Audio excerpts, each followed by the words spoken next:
Okay. Well, first, thank you for being here. Thanks for your good work in this recent part of our congressional session. And you know, a few minutes ago, something very disappointing and stunning happened on the Senate floor. The vast majority of Republicans blocked a hugely bipartisan package that would have helped families, would have helped businesses, would have helped housing, and helped communities hit by natural disasters. Something the American people wanted. And once again, they say, well, why are they making us vote on this? Because this was bipartisan. Rare is the moment that the Senate Republicans are even to the right of the House Republicans, but it happened today. This bill was crafted in good part by one of the most conservative members of the Senate, the chairman of the Ways and Means Committee, Smith. It got 357 votes, only 70 against, but Republicans still had a vote against it. And it's sort of something they seem to be doing. Under orders from their candidate, Trump, they want to block everything. So that's what they did on the border, the strong, tough, bipartisan border bill we had. That's what they're doing today on the tax bill. That's what they're also doing on crypto and even on some of the AI regulations. The American people don't want that. That's not a way to help people. That's not a way to govern. To listen to Donald Trump and be totally political is not a way to win an election, Republicans. And that's why you're not doing very well right now. Okay. So, just in sum, the Senate Republicans boldly told the American people, we refuse to help you in 2024. And we want to be frank, Republicans voted no because of partisanship, not policy. The senior senator from Missouri said it himself a few days ago. He said this about Republican leadership, quote, they're not interested in passing anything clearly. Now, if getting things done in a bipartisan way was an Olympic event, today Senate Republicans would not have gotten any medal. No gold, no silver, no bronze. Senate Republicans were handing out leaflets earlier this week saying how Republicans must not give in to a Democratic, quote, win before November. Well, Republicans, governing is not just about political wins. This was about making sure American families win. And today, because of Republicans, American families lost. Now, as for the summer. It's been a really busy and active summer in the U.S. Senate. Before the August work period begins, let me summarize the main takeaways. Earlier this week, we passed two of the most important updates in decades to federal laws protecting our kids, CASA and COPPA. This was bipartisan. Senate Republicans did the right thing here. But I've called now on the House to take these bills up and keep the momentum alive, to do right by the parents who worked so hard to get these bills done. It's a no-brainer. But unfortunately, this morning, House Republicans reported that they'll refuse to take these bills up. I pray that these reports are not accurate, since just 1 week ago, Speaker Johnson said he'd like to get COSA done. Letting COSA and COPPA collect dust in the House would be an awful mistake and a gut punch to the brave, wonderful parents who have worked so hard to reach this point.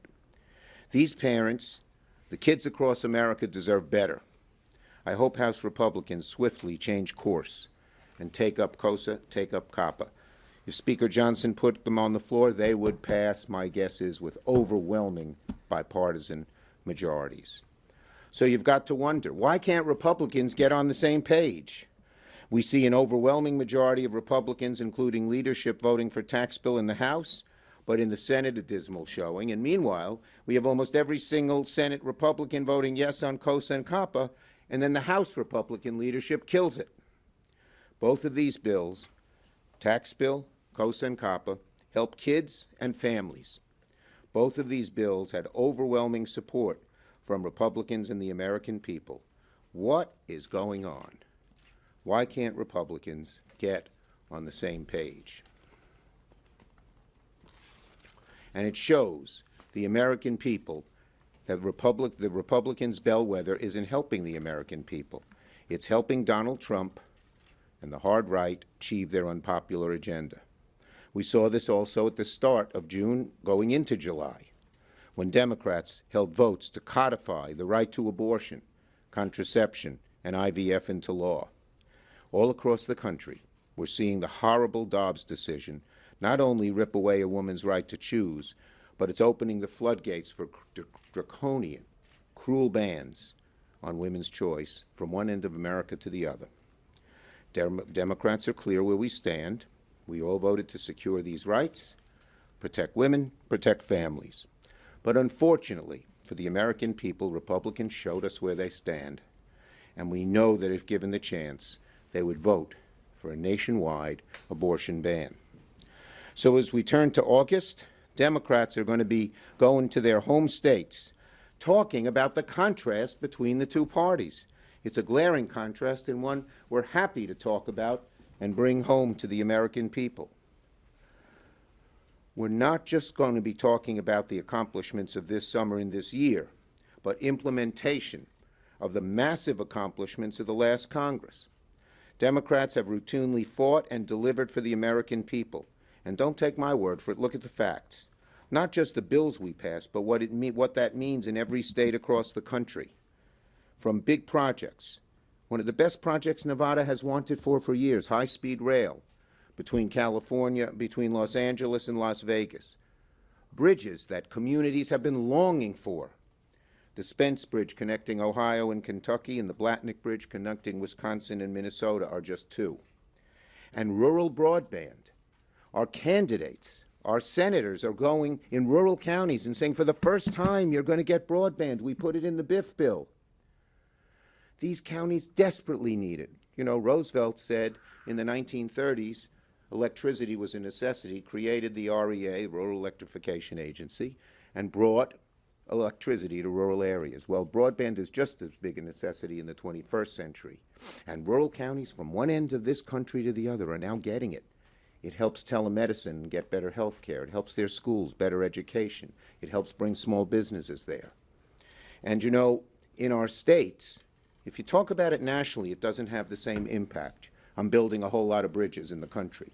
But when you go to your state and talk about a specific bridge or a specific rural county that's getting broadband, it matters. And that's why our candidates, our senators, are ahead in the polls in just about every single race in the battleground areas.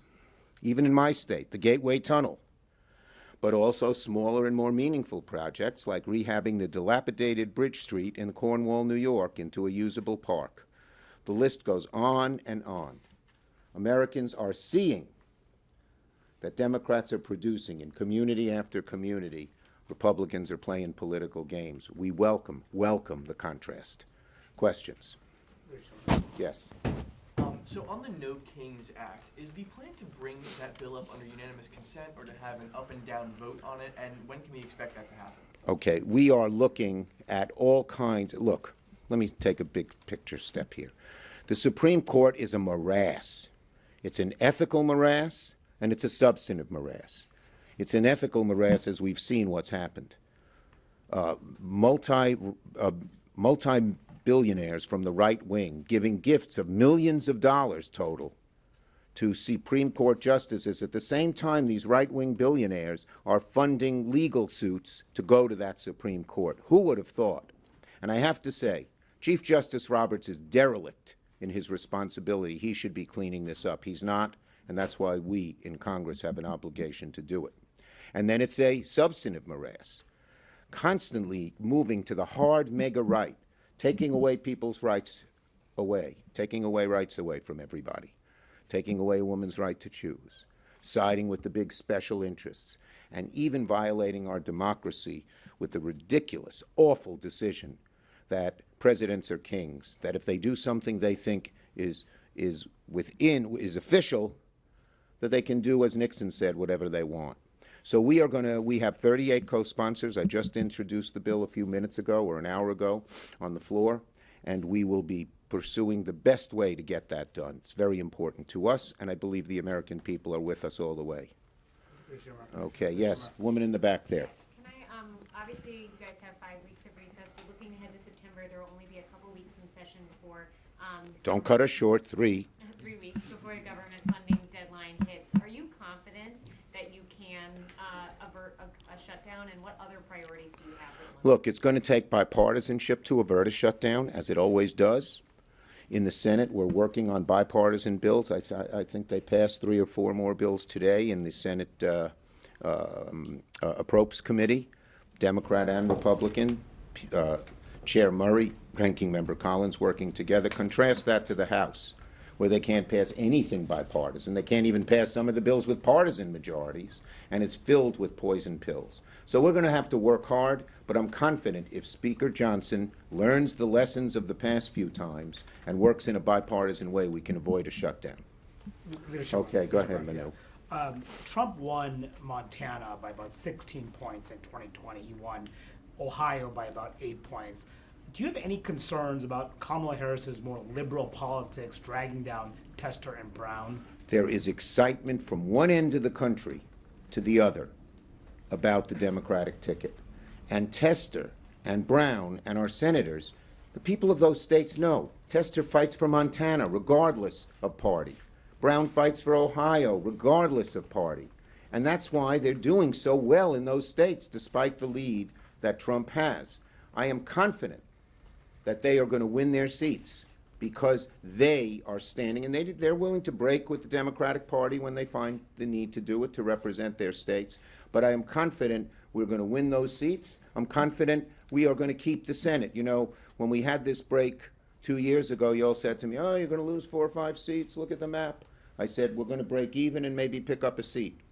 Folks, we're going to break even and maybe pick up a seat or 2. Yes. Speaking of Sherrod Brown, one of his top priorities is the Rail Safety Act. Do you really think that J.D. Vance, as the vice presidential nominee, can't get 10 Republican Well, votes for this? you know, I asked J.D. Vance about 4 times, this before he was vice president, to give me 10 names of Republicans, and we need a few more than 10 if we have an absence here or there, but to give me 10 names of Republicans who would vote for the bill. He couldn't.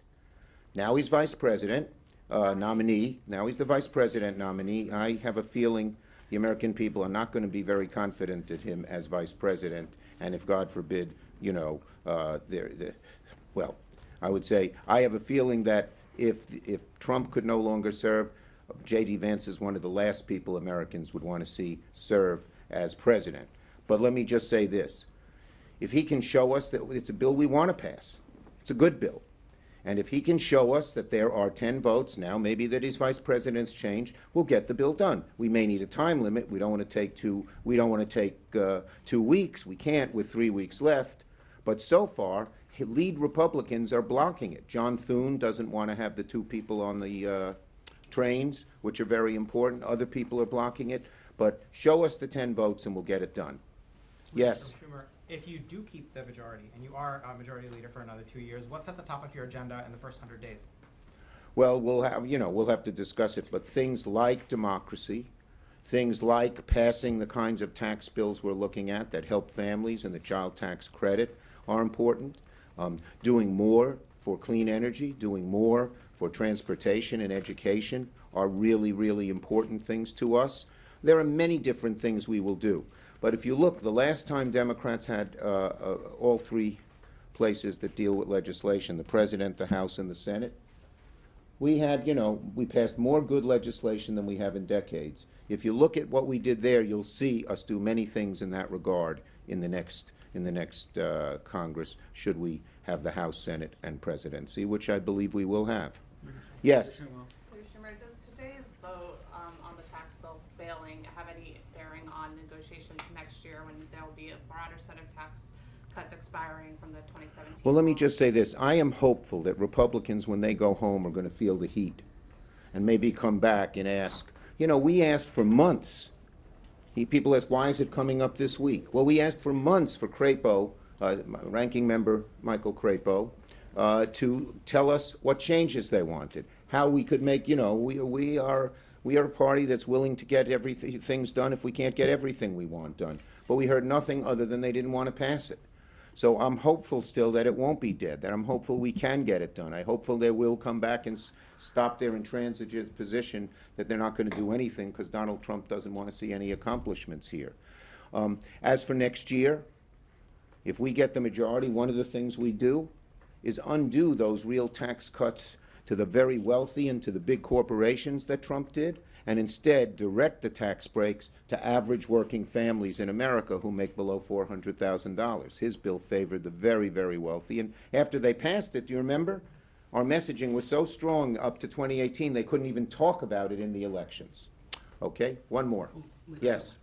Leader Schumer, thank you. On appropriations, it looks like there's going to be a continuing resolution, and many Republicans have said that they want a long continuing resolution past the inauguration day, so that if Republicans win, they can impose more conservative policy changes. How long do you want the CR to be? And on the question of appropriations as well, many of your colleagues have said they want to spend more on defense and non-defense above the debt seal dealing caps of last year. Do you think it's a good idea to break those Well, caps? we have a good bipartisan agreement in the Senate, which does go above last year's to some extent on both defense and non-defense. It's something I would be supportive of. We'll see what happens in the negotiations.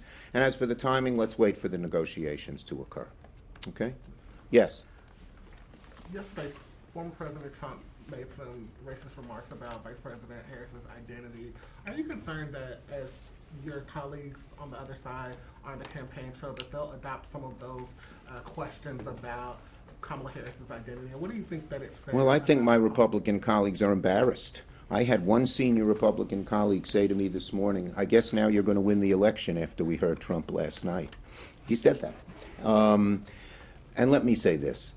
The lower Trump gets in the polls, the more unhinged he gets. The American people will be able to see that. Thank you, What about everybody. you? Will you attend the RTCA dinner?